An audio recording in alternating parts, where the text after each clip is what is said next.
नमस्कार मित्रों। क्या मोदी सरकार अपने खुद के ही जाल में फंस चुके हैं? अब सुपर पावर कौन है अब पता चलेगा। आपको पता ही है कि हमारे देश में कई चैनल हैं जो इस प्रकार की खबरें फैलाते रहते हैं कि मोदी के राज में भारत सुपर पावर बन गया है और मोदी सुपर पावर के प्राइम मिनिस्टर हैं। लेकिन ये लोगों को सच्चाई मालूम नहीं है कि असलियत इससे उलट है। आज भी अंतर्राष्ट्रीय स्थिति में देखा जाए तो दो ही सुपर पावर की स्थिति में मौजूद है, एक अमेरिका है और दूसरा चीन। चीन ने अपने आप को इतना शक्तिशाली बना लिया है कि आज वो अमेरिका को हर स्थिति में टक्कर देने की स्थिति में पहुंच गया है। यहाँ तक कि रूस चीन के कंधे पर चढ़कर ही यूक्रेन में लड़ाई लड़ रहा है। तो ऐसी परिस्थिति में अमेरिका और चीन के अलावा विश्व पटल पर कोई भी बड़ी आर्थिक शक्ति रह नहीं गई है। और इसका फ़ायदा उठाकर किस प्रकार से ये अमेरिका ने शेख हसीना को अपने पद से हटाने में अपना महत्वपूर्ण योगदान दिया। शेख हसीना की सरकार को जो व्यापक धांधलियाँ करके और विपक्ष को जेल में बंद करके और अलोकतांत्रिक तरीके से चुनाव जीत कर आई थी, भारत सरकार ने हाथों हाथ उसको सर पे चढ़ाकर मान्यता दे दी थी। इसके पहले अमेरिका और चीन ने बांग्लादेश में हुए चुनावों को खारिज कर दिया था और शेख हसीना की सरकार को समर्थन या मान्यता देने से इनकार कर दिया था। लेकिन भारत ने अपने स्वार्थी हितों को देखते हुए ये समर्थन जारी रखा और उसकी सरकार को मान्यता दी। शेख हसीना ने इसके पहले जो विरोध प्रदर्शन हो रहे थे उसमें पुलिस वालों के ज़रिए लगभग 300 नागरिकों को मरवा दिया था। इसका नतीजा ये हुआ कि जनता में शेख हसीना के खिलाफ बहुत गुस्सा था और विद्यार्थियों ने इस गुस्से का बदला लेने का फैसला किया।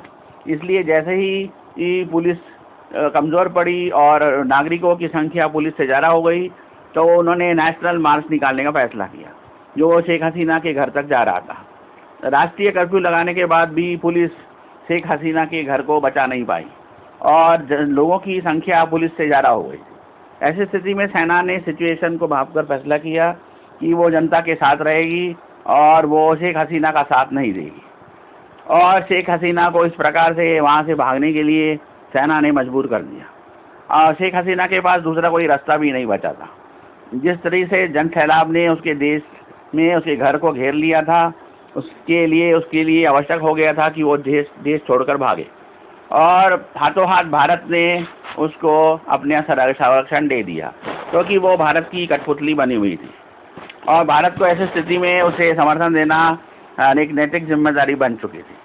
अब भारत इसी अपनी चाल में फंस गया है कि भारत ने जिस तरीके से CAA कानून लाया है उसमें ये साफ स्पष्ट कहा गया है कि विदेशों में अगर किसी हिंदू को या हिंदू निवासी को परेशान किया जाता है तो उसको भारत की नागरिकता दी जाएगी। क्या बांग्लादेश इसी कानून का फ़ायदा उठाकर वहाँ रहने वाले 1 करोड़ से अधिक हिंदुओं को मजबूरन भारत भेजने के लिए मजबूर करेगा? सेना इसका किस प्रकार से उपयोग करेगी ये तो आने वाले समय में पता चलेगा। लेकिन स्थिति काफ़ी गंभीर हो गई है। सेना दबाव में काम कर रही है क्योंकि जनता की संख्या ज़्यादा है और फौज किसी भी तरह से जनता के साथ अपना संबंध नहीं बिगाड़ना चाहती और वो जनता के हितैषी होने का पूरा ख्याल रख रही है। इस प्रकार से पुलिस को हटा दिया गया है और फौज एक तरीके से शेख हसीना के खिलाफ आक्रामक रवैया अपनाने वाले लोगों को छूट दे रही है।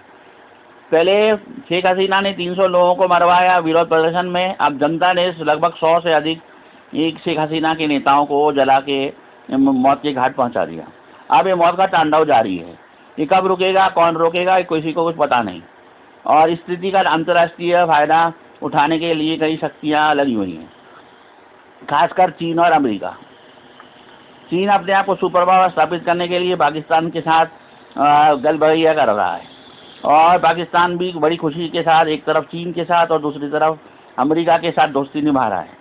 उसको लगता है कि यूक्रेन का साथ देकर वो अमेरिका के से अपने लिए कुछ विशेष रियायतें प्राप्त करेगा।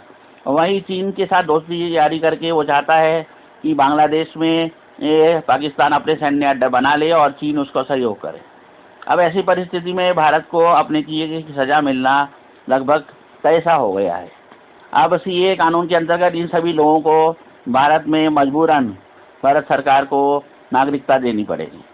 अगर ऐसा ही शुरू हो गया तो सभी देशों में रहने वाले हिंदुओं को डरा धमका कर भगाना का कार्यक्रम शुरू हो जाएगा और सरकार के लिए ये स्थिति बड़ी ही विचित्र हो जाएगी। उसने कभी ये सोचा नहीं था कि इसके बनाए कानून का इस्तेमाल दूसरे देशों के लोग इस प्रकार से उसे परेशान करने के लिए करेंगे। इस वक्त बांग्लादेश में लगभग 1 करोड़ से भी ज़्यादा हिंदू